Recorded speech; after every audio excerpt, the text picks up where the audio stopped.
Hello and welcome to the Reconciliation Engine Best Practices video. Following the best practices helps you achieve better performance of Reconciliation Engine. We will now understand some of these best practices.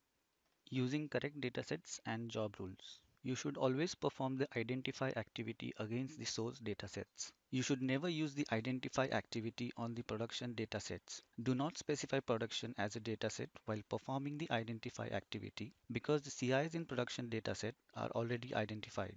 The production dataset is the result of the reconciliation activity. When you have more than one source datasets, you should always merge these datasets to get the resultant target or production dataset. You should never include the production dataset as one of the source datasets when performing the merge activity.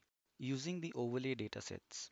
You should never use the production dataset as the target dataset directly. Instead, you should use overlay datasets as intermediate target datasets. Based on the approvals and confirmation, you can then merge these intermediate target datasets into the golden dataset. It is preferred to make changes in the different datasets and then reconcile the changes back into the production dataset.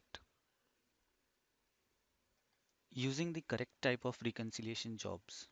Use batch job when you have a huge data or initial data load. For small or real-time data, use continuous job. Continuous reconciliation mode should be used only after the initial load of CIs is complete. Use the appropriate reconciliation mode based on the behavior of the data source.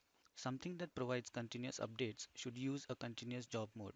Typical example of this would be a virtual environment where you have frequent changes and need the information real time. Using the correct combination of reconciliation jobs.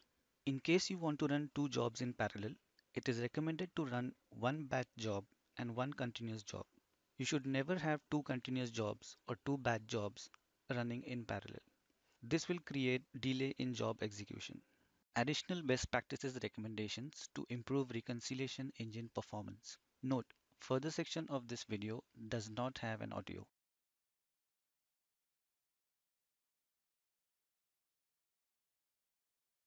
Thank you for watching.